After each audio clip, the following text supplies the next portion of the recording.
अपनी सूझबूझ और काबिलियत के दम पर कामयाब बनते हैं, वो कैसे ऐसी महिलाओं के प्यार में पड़ जाते हैं जो उन्हें बर्बादी की कगार तक ले जाती हैं। तुम भी पे ले जाओगे। या तो वो तुम पर इमोशनल अत्याचार करेगी या फिर धोखा देगी। इसलिए वो एक अच्छी वफादार लड़की को जीवन साथी चुनने की बजाय वो एक ऐसी औरत को चुनता है जिसने गरीबी में उसे कभी देखना भी गवारा नहीं समझा होगा। अपने अकेलेपन को भरने के लिए कुछ लोग टॉक्सिक लड़कियों को बचाने निकल पड़ते हैं। अरे भाई, न तुम समाज सुधारक हो न उन लड़कियों के बाप हो जो उन्हें सही लाइन पर लाओगे।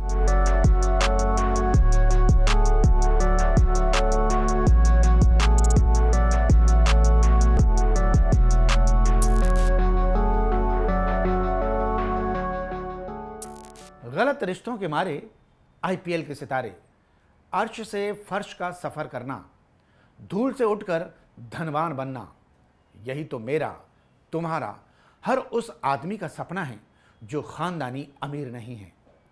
इस सपने के लिए तुम रात दिन एक करते हो, वक्त और हालात की चक्की के दो पाटों के बीच पिसते हो, सबके ताने सहते हो और फिर एक दिन कामयाबी की बुलंदियों पर पहुंच जाते हो। लेकिन तभी एक खराब फैसला और गलत शादी का मसला और सब कुछ एक झटके में खत्म। पर क्या तुमने कभी सोचा है कि इतने समझदार लोग जो दुनिया देखे होते हैं अपनी सूझबूझ और काबिलियत के दम पर कामयाब बनते हैं, वो कैसे ऐसी महिलाओं के प्यार में पड़ जाते हैं जो उन्हें बर्बादी की कगार तक ले जाती हैं? नहीं पता तो मैं बताऊंगा। वीडियो लंबी होगी पर हर बार की तरह असरदार, दमदार और मज़ेदार होने वाली है। पर तुम लोग तो आदत से मजबूर ही हो, इसलिए कभी लाइक सब्सक्राइब तो करते ही नहीं। अब मैं क्या करूं मियां? हाँ, पहले देखते हैं उन चर्चित चेहरों के बारे में जो गलत रिश्तों में इस कदर बह गए कि फिर संभलना बहुत महंगा पड़ा। पहला नाम है मोहम्मद शमी का। भारत का वो फास्ट बॉलर जिसके हाथ में गेंद देखते ही बैट्समैन के पैर कांपने लगते हैं। वो शमी हसीन जहां में खुद क्लीन बोल्ड हो गया। गौरतलब है कि हसीन जहां शमी से उम्र में बड़ी थी और एक बार पहले भी शादी कर चुकी थी, और जब 2014 में उनकी शादी शमी से हुई वो केकेआर के लिए चीयर लीडर थी। फिर 4 साल बाद अचानक ही एक दिन उन्होंने शमी पर घरेलू हिंसा, अटेम्प्ट टू मर्डर जैसे संगीन आरोप लगा दिए। ये भी क्या कम था जो शमी के ऊपर मैच फिक्सिंग का आरोप भी लगा दिया। नतीजा, एक तरफ कोर्ट की तारीखें मिली तो दूसरी तरफ बीसीसीआई ने कुछ समय के लिए, कुछ वक्त के लिए शमी का कॉन्ट्रैक्ट भी होल्ड कर दिया। अभी बेचारे शमी हर महीने एक भारी भरकम रकम हसीन जहां को मुआवजे के रूप में देते हैं।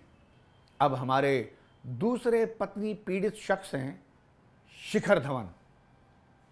2012 में जब उनकी शादी आयशा मुखर्जी से हुई, हसीन जहां की तरह आयशा भी तलाकशुदा थीं और पहली शादी से उनकी 2 बेटियां भी थीं। वहीं तब शिखर टीम इंडिया के बेहतरीन ओपनर और विस्फोटक बल्लेबाज थे। लेकिन 11 साल बाद 2023 में उनका तलाक हो गया, जिसकी कीमत उन्हें 13 करोड़ रुपए देकर चुकानी पड़ी। और तो और तलाक के 2 साल के बाद भी शिखर अपने बेटे जोरावर से नहीं मिल पाते, क्योंकि आयशा ने उन्हें हर जगह से ब्लॉक कर दिया और ऑस्ट्रेलिया में सेटल हो गई। हार्दिक पांड्या भी सर्बिया की खूबसूरत हसीना नताशा के प्यार में यूं डूबे कि असलियत देख ही नहीं पाए। 2020 की शादी 2024 में टूट गई और पांड्या भाई को एक अच्छी खासी मोटी रकम देकर अपनी बर्बादी का नज़ारा देखना पड़ा। लेकिन सारे क्रिकेटरों में से सबसे ज़्यादा नुकसान तो युजवेंद्र चहल का हुआ। भाई ने पहले तो एक टिकटॉकर धनश्री से 2020 में शादी कर ली और फिर 5 साल बाद भाई का तलाक हो गया, जिसमें धनश्री ने 61 करोड़ रुपए की मोटी रकम की डिमांड रखी। कोर्ट कचहरी के चक्करों के बाद सौदा 4.25 करोड़ पर पट गया और चहल भाई अपनी मेहनत की कमाई को लुटता देखते रह गए।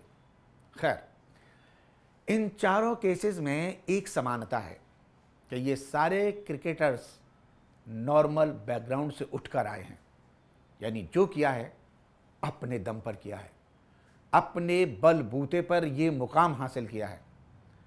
लेकिन फिर ऐसा क्यों होता है कि जब एक आदमी गरीबी से अमीरी का सफ़र तय करता है तो कई बार सही जीवन साथी चुनने में नाकाम हो जाता है? आइए जानते हैं इस बारे में।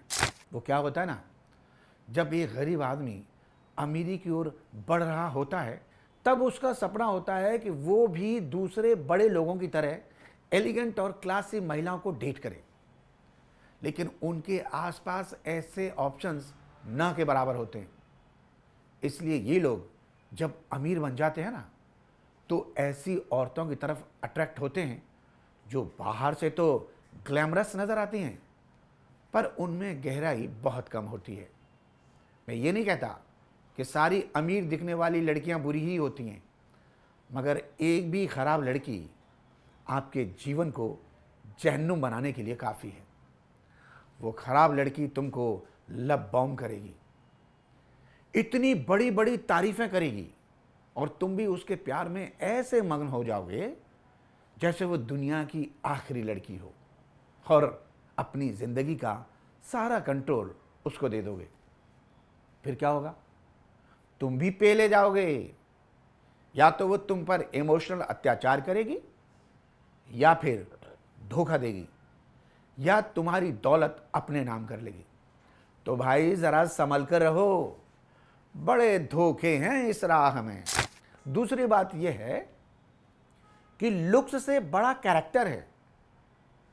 जब एक आदमी गुमनामी के अंधेरों से उठकर कामयाबी की रोशनी में आता है तो वो अपनी सफलता को साबित करना चाहता है।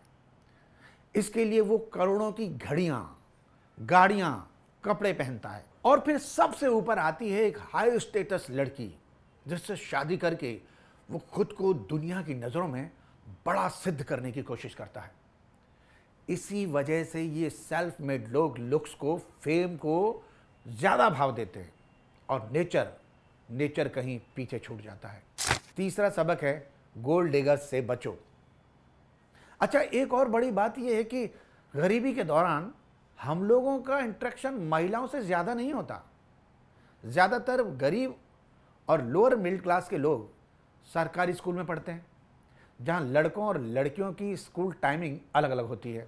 दूसरी तरफ समाज में लड़के लड़कियों के साथ उठने बैठने पर भी तमाम तरह की बंदिशें रहती हैं। ऐसे में नई नई अमीरी पाई ये लड़के लड़कियों के नेचर को समझने में अनाड़ी सिद्ध होते हैं।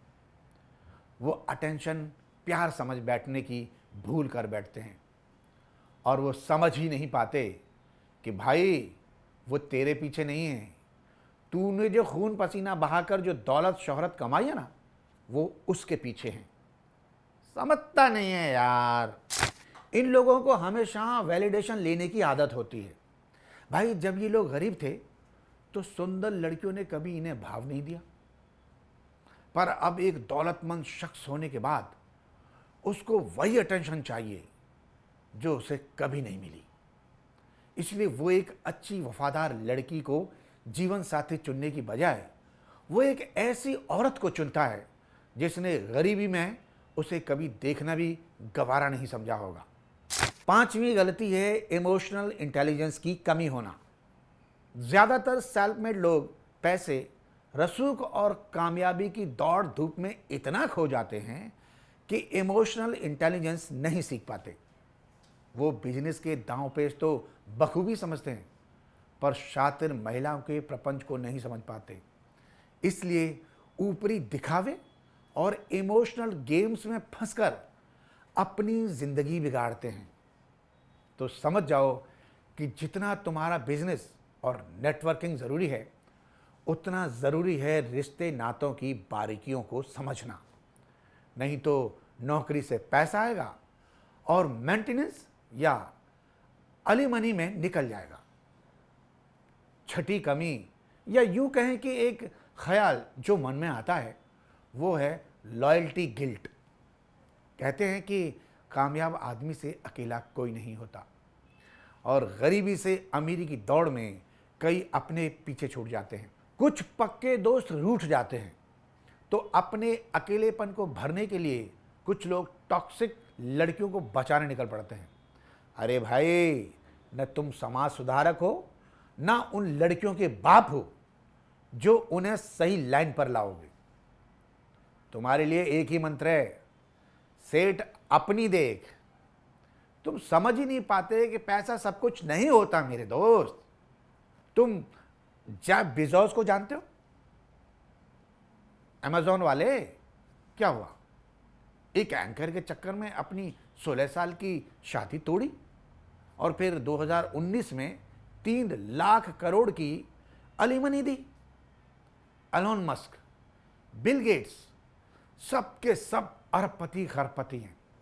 जब पैसे से इनका रिश्ता नहीं बचा, तो तुम कौन से कद्दू में तीर मार लोगे बे?